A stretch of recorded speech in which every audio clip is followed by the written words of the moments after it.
Hi, welcome to the world of extraterrestrial archaeology. My name is David Hatcher-Childress, and I'm actually an archaeologist. I travel around the world in search of lost cities and ancient mysteries. But recently, my attention has been turned to outer space, off our planet, and therefore extraterrestrial. But I've looked for anomalies, unusual features, pyramids, obelisks, other important features on our moon and Mars, Venus and Mercury, and the moons of outer planets too. So join me as we search for extraterrestrial archaeology. The moon itself, the more you research the moon, the more I did. I was able to quote people a lot more expert in the subject than me who said, the more you know about the moon, the more far out and amazing it gets, and the less you really know. And even after NASA went to the moon and brought back all this information, they didn't know anything more about the moon in a sense.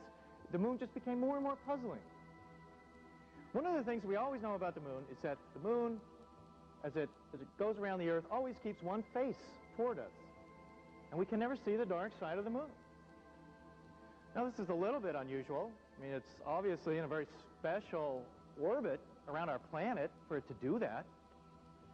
Even more amazing is that when we have a total eclipse of the sun by the moon, and the ancient peoples like the Egyptians and the Mayans and no doubt the Chaldeans and other people, the Indians, everybody who was very much into astronomy, realized that eclipses were very important.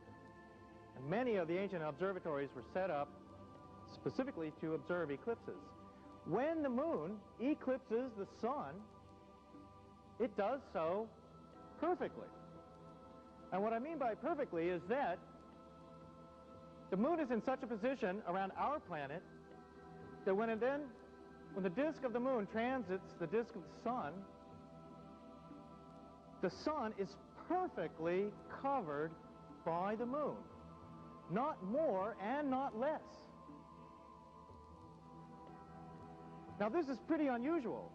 I mean, what I'm saying is if the moon was a little bit closer to the Earth, it would more than cover the sun.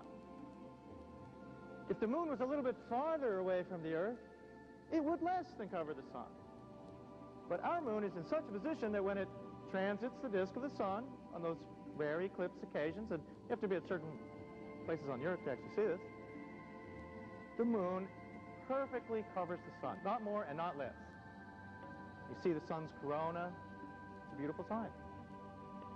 And in fact, I'm told by people who have witnessed full eclipses of the sun that all kinds of amazing things happen, and the world is vibrating and colors jump out at you, and it's like being on psychedelic drugs or something. So here we go. I mean, just as a scientific fact of how amazing the moon is, that the moon is a captured planet and just arbitrarily in orbit around the Earth seems unlikely from the evidence.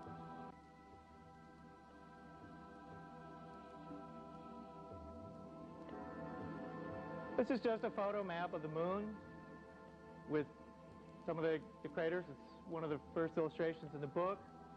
One of the things to note here, and this slide is not too important, is what is called the ray system on the moon.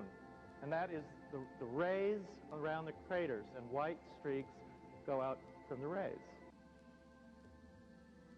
Here we can start to see some of the rays coming out. And this is important because the rays on the moon are very unusual. What's often said is that, as we know, the moon is full of craters.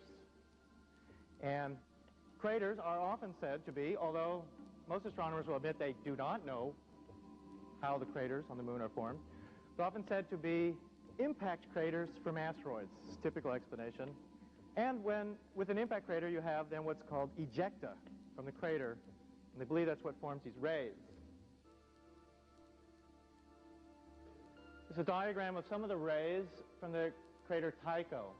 And what it shows is how many of the rays on the moon and from the craters converge and come together. Other lines and rays from the crater don't even come from the crater itself, but come from like the side of the crater. Down here, again, we see from the mare other rays coming here and actually going from one crater to another. And once again, up here, as I'm saying, is that certain rays are parallel and come out as parallel lines. Others completely miss, others converge. In other words, the explanation that the rays on the moon, and we'll see that rays are on other planets and moons too, that their ejecta from the crater does not hold scientifically, because it's not like they're being blown out from the center of the crater. All right, this is actually a photo of the Nazca Plain in Peru. And we see how lines, Nazca Plain is famous, unusual lines going helter-skelter, oddball designs written on the plain, other lines going out in various geometric patterns and that kind of thing. Are they related to rays on the moon? Well, maybe or maybe not. There doesn't seem to actually be any purposeful design of the rays that are coming out of the crater. Coming across here and ending right here, this white spot, is a giant vehicle moving on the moon. Something like that. And it's leaving a tractor tread pattern across the moon as it moves. Now, NASA actually even did a whole document study of this thing. It was so strange. They call it a rolling rock on the moon. And there's several of them. I mean, in the appendix of my book is the entire NASA study on these things. One of their rolling rocks, because in one of the photos there's two of them, one of these rolling rocks rolls out of a crater, up and out, and then down. This is another one, and it's moving along. Again, it makes a tread pattern. It's right here. Now, according to the renegade scientists who don't believe that these are rocks rolling around on the moon, their explanation is that these are vehicles, and some of them are big, and they're moving around on the moon, and they're probably, the hypothesis is, they're mining vehicles, and they move around on the moon, mining the moon. The moon is full of rare and valuable metals: chromium, titanium, other important metals that are extremely expensive to make, and the moon crust is full of them. Now, the hypothesis is that these giant mining machines move around on the moon, literally scooping up the moon, processing the metals, throwing waste at one end, and then keeping the compacted rare metals inside. This is actually a Russian mock-up of one of their early lunar rovers that they were going to build, or actually built, to go around on the moon. Here you can see the wheels and treads, that kind of thing. So we see the kind of possible sort of vehicles that might be running around on the moon. On the moon are bottomless craters, literally. Other craters are craters within side craters. You can see here, this is actually a drawing of what is like a ladder-type object. And the next photo is actually of this crater, going down inside this crater. Now, there are literally craters on the moon they can't find bottoms to. One theory on the moon is that the moon is hollow. Now, when different stages of the Apollo landing module, they would drop rocket stages on the moon when they were done with them, and they would crash onto the moon. And the moon continued to ring like a bell for hours and vibrate. NASA does not like to admit or even speculate that the moon is hollow. By going through the so-called bottomless craters on the moon, you will enter inside it. Now, how would you make a hollow moon? How could a moon like ours be created in that way if it was? And along with all this, and many of the authors on the moon, of the more esoteric books, shall we say, speculated that, yeah, the moon is an artificial spaceship, our moon. And also that maybe other moons are also artificial spaceships too, and they're all hollow. All right, this is the slide with the hollow moon and the bottomless crater, which is this one down here. It's not going to be too, there, that was pretty good. You can actually see at the bottom of this, and George Leonard in his book, Somebody Else is on the Moon, went into quite a bit of detail on this. In this bottomless crater, which I can't find a bottom to, there is then an object, which we had the drawing on the page before, of it going, the ladder, but it's huge, almost like a skyscraper, and you can see it looks like a giant ladder moving down inside this crater. When I started researching about the moon and cities on the moon, objects on the moon, I found that even back to the earliest moon maps and the earliest astronomers, they were all saying that, yeah, there are cities on the moon, there are strange craters full of domed cities and things like that, canals, similar as they believed on Mars. This is a map from like mid-1600s. Several of the early astronomers, one was a German named Grüthersen, and then later a French astronomer named Godebert. Also, by now they're looking through the moon in large telescopes from national observatories and things. They found what they called a city on the moon. But they drew illustrations. They appeared in all the astronomical journals of the time.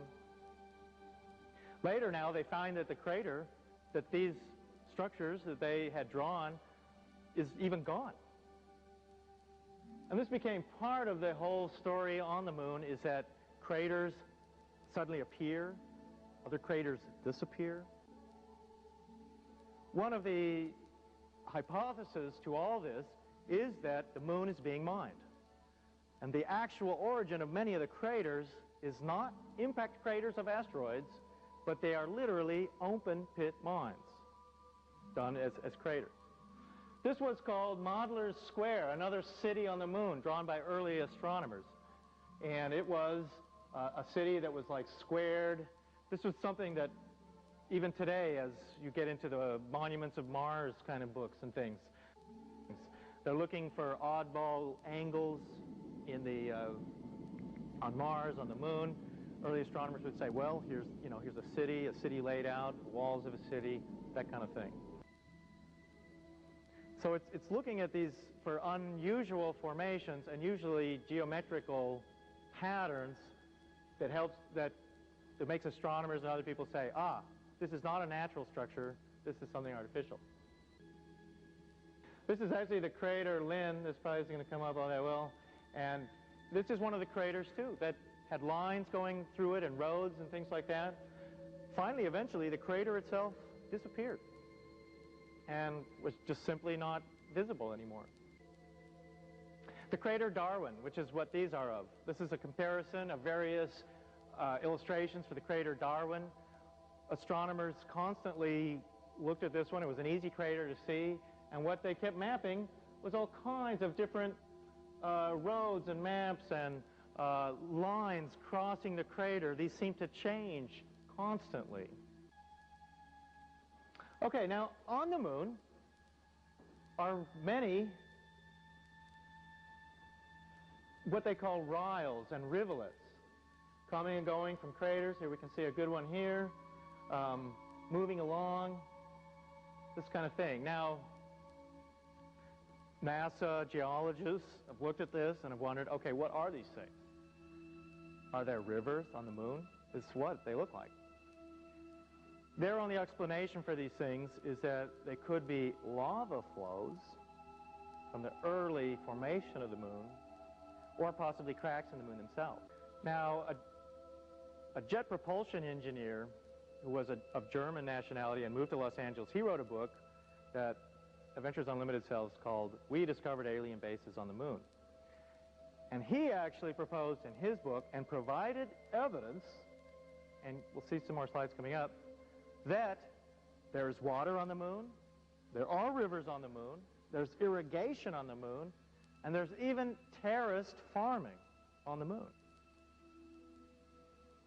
And you get into the whole thing, which gets back to Apollo missions, of what it's like on the moon. Whether, can you just get out of your spaceship and start walking on the moon, even breathing the air? According to NASA, you can't. But according to other researchers on the moon, you can. Even the whole gravity of the moon and, again, clouds on the moon, water, atmosphere, is a big question. Astronauts have reported clouds on the moon.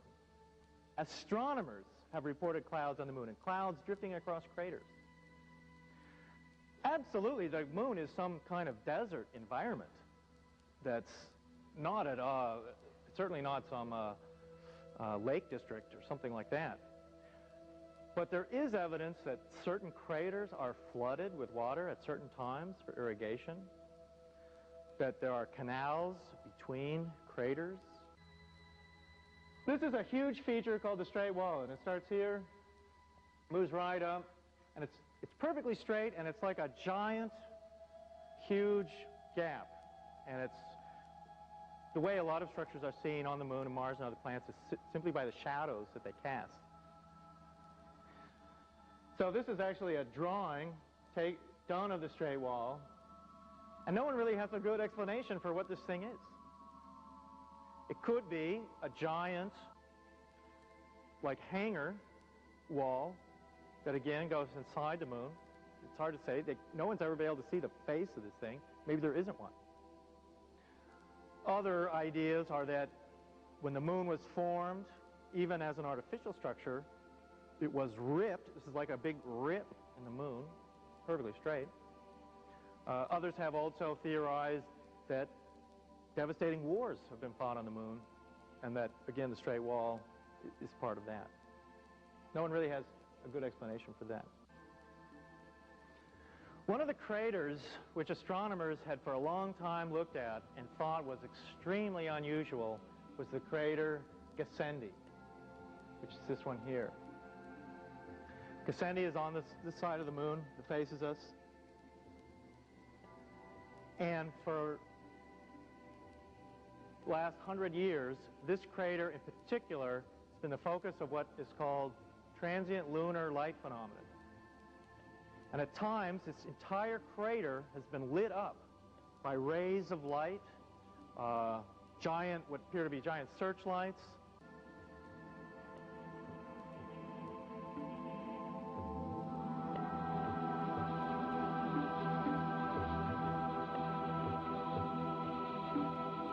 All right, this is a diagram made by one of the early astronomers of Gassendi, and according to them, and again, these are mainstream astronomers who are doing these studies, that this whole area of Gassendi coming up here was all lit up. So we start to see, I mean, there's a pattern that flows on all this material on the moon of lights on the moon, strange tracks on the moon, rays of this dust streaming out from craters. To this day, even in mainstream astronomy, the whole subject of light phenomena on the moon is well known, and it can't be explained. The traditional explanation would be something to the effect of what's called piezoelectric phenomenon, where plates or rocks there's a pressure on them. Like if you take two crystals or you take a quartz crystal and you put pressure on it, light will be emitted from it. That's more of a traditional explanation of light phenomena on the moon. As I began researching the book on the moon, I found that there were pyramids on the moon. And one of them, the most interesting one I could find, was a crater called Aristelis, which is this crater right here. And on this crater was a little network of about 7 perfectly made pyramids. There are obelisks on the moon too. and other unusual structures like this. One of the slides that we missed earlier was what's called the Blair cuspids, which are also a series of 7 obelisks standing on the moon with the shadows.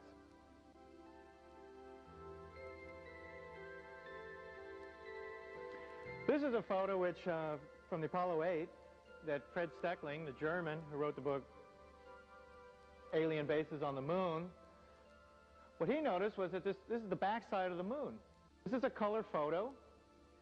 The whole backside of the moon is like is all red. He called it autumn colors. He felt that at the time this photo was taken, the whole backside of the moon was covered in vegetation. What he particularly pointed out was right here, 3 lines or terraces, and felt that this was terracing on the moon as part of irrigation projects that were being done on the moon. The moon authors have often claimed that what's going on around the edge of this crater, particularly up here, are clouds. And when you compare the 2 photos together, you see more detail, particularly in this area, in one photo than you do in the other.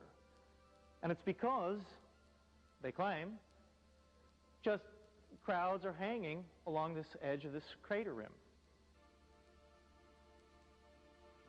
Many illustrations and drawings have been done, particularly by British astronomers.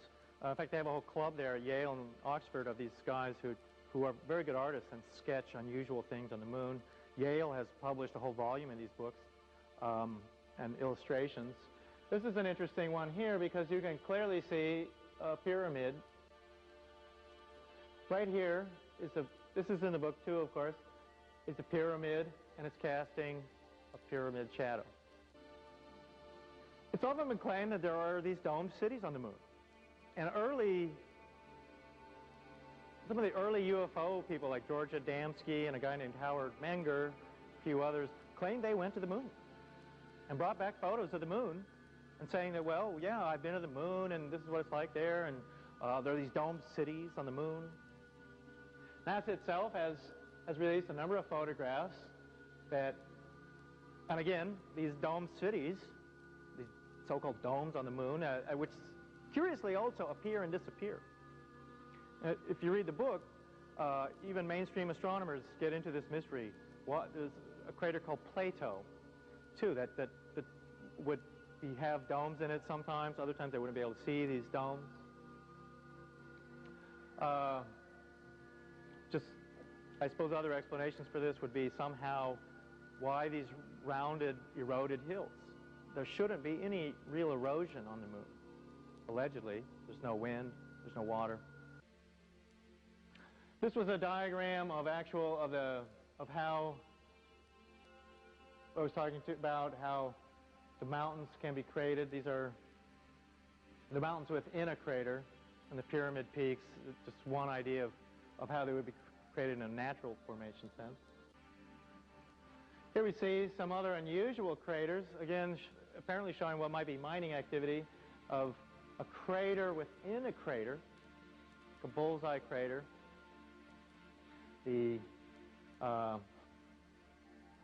With one crater and then the second one inside. This was actually the cover photo used in Fred Steckling's book about alien bases on the moon. This is a NASA photograph taken from one of the lunar orbiters showing the moon in the background and what is apparently a cigar-shaped elongated craft moving over the moon. Now these were the same kind of craft that George Leonard claimed were creating the mysterious rays on the moon. As they would lift up, cover with a white dust, move from one crater to another, this dust would drop down, creating the various rays. Moon lights, including a discoid craft coming from the moon. It's a pretty interesting one too, another NASA photo showing elongated, glowing object on the moon. A kind of mist, cloud is actually coming off it to one side. Maybe even the dust, the white dust that we're talking about, creating the rays. Howard Menger was another 50s UFO nod, claimed he had been to the moon, that kind of thing. He wrote a book called From Outer Space to You in 1959. So if there are domed cities, what I found as I started researching my books too, was that back in the early 60s, there were all kinds of diagrams of underground cities on the moon and what it was going to be like when we got there. On Mars too. And this is from a 1961, like NASA book about the moon. And here they said, yeah, we'll live underground, we'll live in these domes. Like 12 men will live inside, these facilities on the moon. This was what they were saying in 1961. But 30 years later, they weren't talking about anything like that, or ever mentioning any kind of proposed installations on the moon. Here we go too, the crater Langrenus. It turns out that if you can get a photograph of the moon at just the right time, usually when just at sunset or sunrise on the moon, to catch these domes on the moon, it's what it took. Because here we can see the whole craters in darkness, and just the sun is at an extremely low angle, and the domes are catching the light. Now, even when we get into what it's like on the moon and the Apollo missions, we find that what NASA's been telling us and what they say it's like on the moon, what they say they did there, even photographs that they say are of the moon and astronauts of the moon, suddenly become into question. And we start to think, well, we can't really believe what they say. And certainly, I've found that, when it comes to what the U.S. government says, what the CIA says, what Senate investigation committees ultimately decide, it's not trustworthy. And in the end, when you look at the Apollo missions, there are some glaring anomalies that they just simply don't address. And they are addressed in a book, which is very hard to get, called Moongate, the NASA military cover-up. It was published by a NASA engineer who worked for NASA. And he came up with some pretty good criticisms of the moon missions and what was really going on. Now, right around the time, just after the moon missions, a number of people, and they, curiously, all NASA employees, or former NASA employees, started publishing these books about the moon, about NASA. One book actually was entitled, We Never Went to the Moon, and they claimed that the moon missions were entirely fake. So, what people were saying was, well, did NASA somehow fake the moon missions? Did we really go to the moon? Apparently, what people like Bill Bryan of Moongate say, that it's a mixture of, yes, we went to the moon, but also we faked it at the same time, in the sense that allegedly many of the photos of the moon and astronauts of the moon were pre-filmed. But he maintains that we did go to the moon too. But he also says that when we went to the moon and the kind of technology used to go to the moon, particularly of the lunar module itself, was not rocket technology. Now, NASA themselves released their own artist drawings of what it was going to be like when they landed on the moon, and this is merely a NASA artist conception of the lunar module landing on the moon. What's important to notice here is the big rocket plume coming out of the bottom of the lunar module. The module itself is landing in this drawing because it has the legs. This is a photo of the lunar module landing on the moon. Do you see any kind of blast or rocket exhaust coming out of the bottom of it? No, it's not there. Well, maybe it might still be there. But still, there's a problem with what NASA said they did when they went to the moon. And that is, when the lunar module got to the moon, and particularly if this was a rocket-powered vehicle, as it settled on the moon, the moon has dust on it, of course. What it should have created what is called a blast crater. In other words, well, I mean, take a rocket, even a homemade one, and set it up on the Earth and then fire it off. I mean, it's going to create a crater underneath anywhere. I mean, even if you did it on a tarmac road, it would just burn a hole in the road. On the lunar module, and any photo that you can find of the lunar module on the moon, there is no blast crater underneath the module.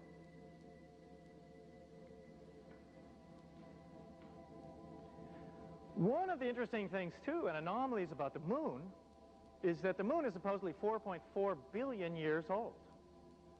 Now, at a Swedish university, they began doing tests on what they call cosmic dust. And that is that dust is everywhere in the cosmos, and they've actually come up with a rate that dust settles on the Earth. And every year, so many tons of dust settle on the Earth.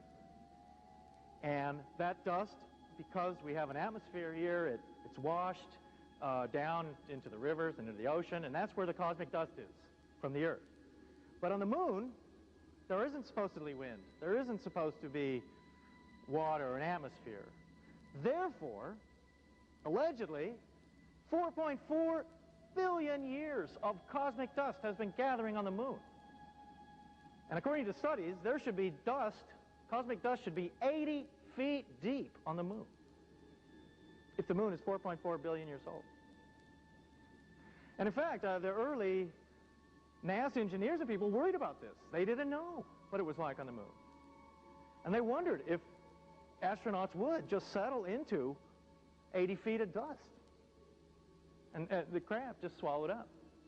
Well, it's clear by the first footprint, supposedly on the moon, there is not 80 feet of dust on the moon. About 2 inches of dust. Now, what this might mean is, well, the rate of cosmic dust is somehow just miraculously, exponentially accelerated very quickly. So there's only been 2 inches of dust falling in 4.4 billion years. Or another interesting explanation is that the moon is not 4.4 billion years old, but has only been in orbit around our planet for 20,000 years or 100,000 years or something like that. Another explanation is that there is an atmosphere on the moon and dust blows around, although there would still be a lot of dust on the moon if the moon was that old.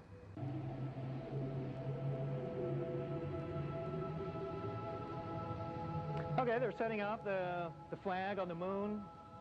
In some of the film footage that you see of them on the moon, you see the flag actually moving and waving. Again, that's not supposed to be. There's not a wind on the moon, they say. There's no atmosphere there. What they claim, what NASA claims is that, I mean, if you look at this photo, it looks like it is waving. They were supposed to extend a perfectly straight flag. The flag on the moon is supposed to be absolutely straight and square, not like some flapping flag. Their explanation for the appearing to be flapping is that it was a telescopic rod that came out which didn't fully extend, and so therefore you get a fold in the flag and it appears to flap. But in video footage, interestingly, you see the flag actually flapping and moving.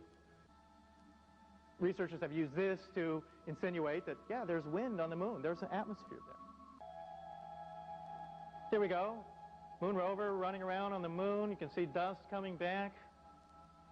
Interesting to think that maybe some of the rays and things on the moon are actually created by vehicles.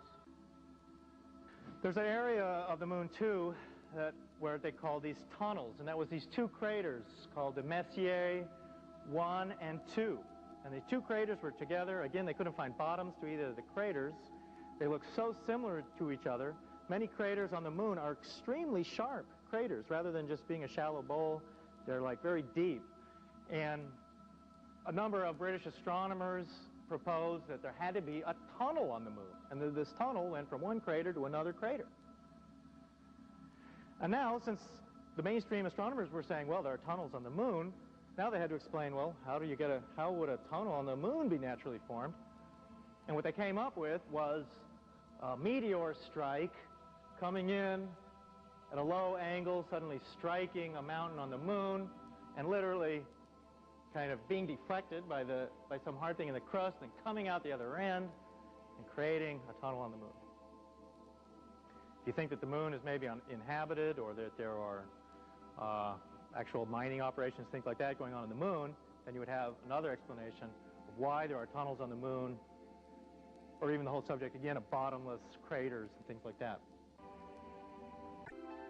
Another drawing by Howard Hill and published by Oxford, where there's the crater area of Heraclitus, too, with huge platforms on the moon, other areas where craters seem to be dug out.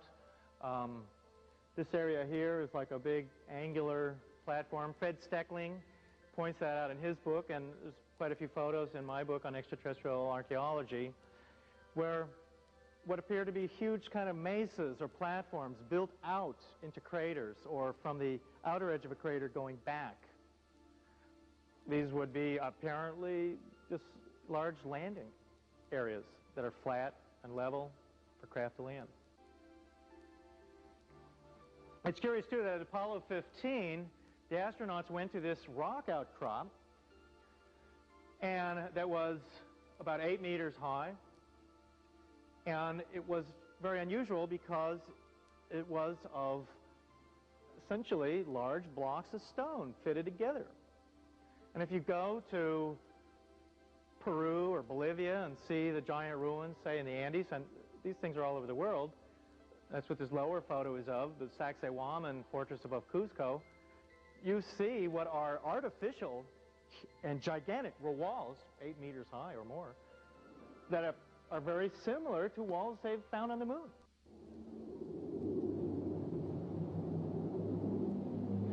This is, in fact, Mercury. And in my book, too, we're now going to leave the moon. We're sort of winding things up here. We'll go to a few of the other planets. The more you look at Mercury, Mercury is very similar to the moon and has also rayed craters. And we'll see even like some pyramids and things like that. But Mercury seems identical to the moon. And in fact, often if you're shown photographs of Mercury, you would easily confuse them as possibly of our moon. But it's interesting to look at the rayed craters that are on Mercury and on other moons of our solar system, particularly in light of the theories of George Leonard and those of what creates these rays on the moon and other moons too. This is Mercury again, including pyramid-type objects in the center of craters. Up here too. Even some of the craters are like the bullseye craters again. They're a crater, but then they're domed.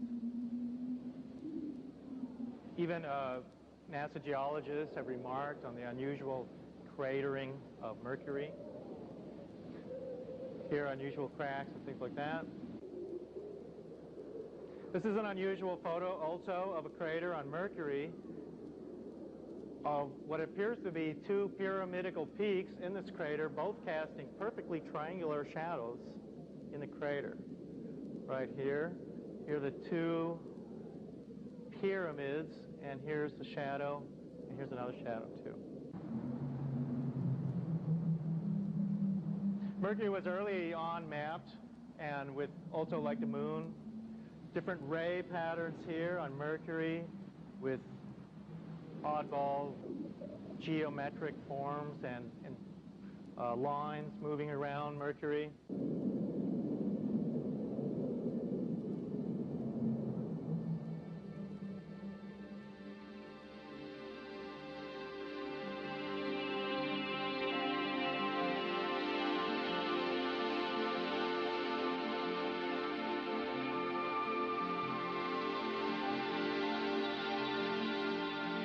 Venus too. I mean, supposedly, according to ancient Hindus and other esoteric writings, at least at one point in their history, almost all the planets have been inhabited, or something goes on there.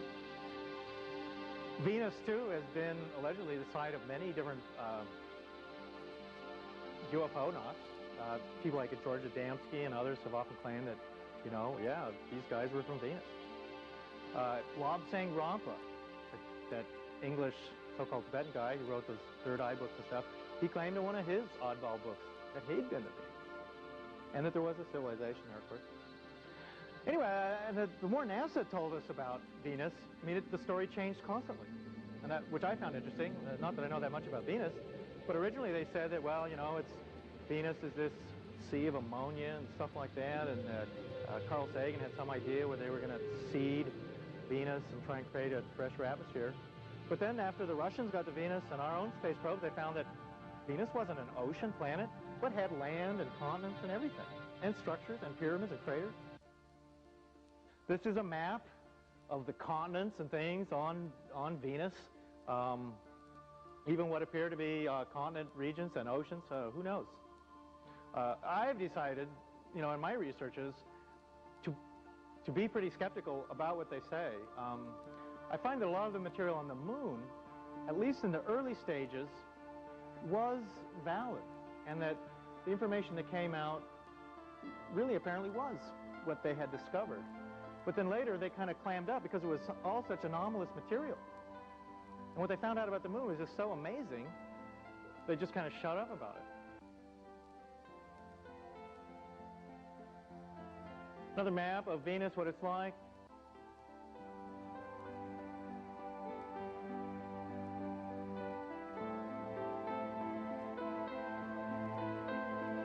An odd-shaped crater with a hill in it that even NASA pulled out as an unusual photo. Picture of Venus, what it's like, covered with cloud. I mean, it's quite possible Venus is very much like the Earth, although allegedly higher temperatures. As you go to the outer planets, Saturn and Jupiter, Neptune, Uranus, you also begin, you look at the moons. And this is what I found really fascinating as I became totally absorbed with our own moon. And then as I looked at moons on Saturn and Jupiter, they became just as amazing. Now, one of the things to note here, this is actually a composite photo, but this is a real photo of the moon, the Saturn moon Dion. And that is craters like this and this. And just as interesting is this crater here on this other Saturn moon, Io. Now look at this crater, is particularly unusual. If you can see it, it's a huge crater. And the moons are relatively small, too, in these places. Now what I call these craters is umbilical craters. And in many cases of these outer moons, the craters are huge. I mean, they're so big as to be a large percentage of the actual surface of these moons. And the idea that these are impact craters from some asteroid hitting these moons is not very tenable, really. And rather, I feel, the evidence is there that the craters like this and like that are, again, what they call umbilical craters, and craters that were created in the formation of these moons. And that formation is one of, as I theorized before, a glass blower blowing glass and creating what will be an artificial spherical structure. The red deserts of Mars, an ancient planet that once had many oceans and seas, but over the millennia has been drying up. Here we see Mars and the North Polar area all lit up. It was often said that this is an ice cap reflecting the sun, although some people have theorized that Mars is hollow. And here we actually see a hole at the pole of Mars and light shining out. What it's like on Mars, the rocks and rubble. Canyons of Mars. The pictures from outside the Viking Explorer of Mars. Looking at Mars, it's interesting to look at some of these blocks. The one there on the right seems kind of squared. People have commented on the N-shaped or horseshoe-shaped letter or chipping on this one rock right on the left side in the center. Here we see two photos, one top, one bottom, of what appear to be lines and striations on Mars, also compared with those at Nazca. Here we see the famous face on Mars, and all around it, on the shores of an ancient sea, are pyramids and structures that look like an ancient city in the sands of Mars. It's interesting to note, with the face on Mars, that he appears to be wearing a helmet. According to some esoteric sources, in ancient Atlantis, they used a kind of helmet to protect themselves when they went inside the pyramids that were generating power around the world.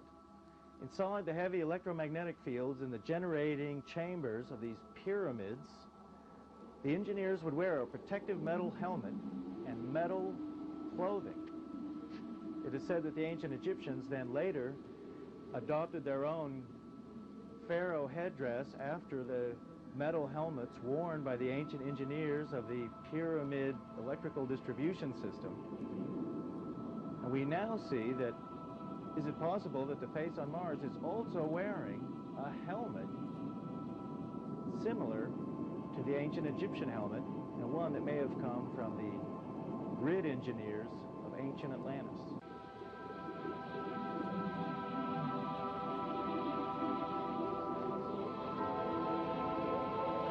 So here we see the face and the city and the ancient pyramid in the Cydonia region of Mars.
This is the Martian moon Deimos.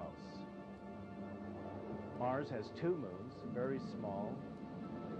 They are Deimos and Phobos. Curiously, the moons, as they move around Mars, move in opposite directions. They have opposite orbits to each other. There we see the Martian moon Phobos. In the background is Mars. The Martian moon Phobos, in particular, has been theorized to be some kind of artificial moon or spaceport in orbit around Mars. Here we see a close-up of the Martian moon Phobos. Astronomers have noted with interest the strange parallel striations across the surface you see on the right. Notice how these lines are perfectly parallel. It seems to be a very unusual geological formation. It's also interesting to know the large footprint type giant tracks across the top of the moon that you can see. Some weird dotting or cratering of the surface. The Soviet space probe Phobos 2 got to Mars. It made one orbit around Mars, and as it came back around at its orbit, it photographed this shadow on the surface of Mars. It thought the shadow might be of the Martian moon Phobos, although it's an elongated shadow and could be of a large cigar-shaped aircraft, some sort of tubular spacecraft that was in orbit around Mars. And sure enough, as the Phobos 2 spacecraft turned to photograph the Martian moon Phobos, it took a photo of what appeared to be a long, tubular-shaped craft either coming from or going to the Martian moon Phobos. At this point, the Phobos 2 spacecraft malfunctioned.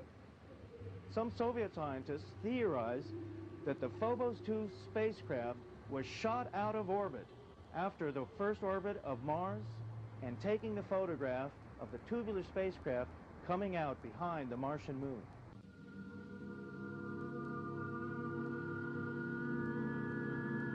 This NASA photo of what appears to be an installation on Mars was taken and often used as evidence that some kind of spaceport was on Mars.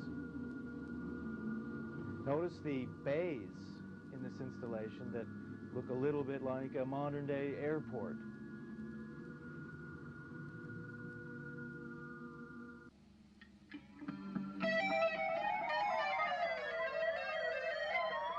That concludes our program tonight on extraterrestrial archaeology. As you can see, there really is evidence for anomalous structures on Mars and our moon, Venus and Mercury, and the outer moons as well. We also see that NASA may be deceiving us in some of the aspects of its space program.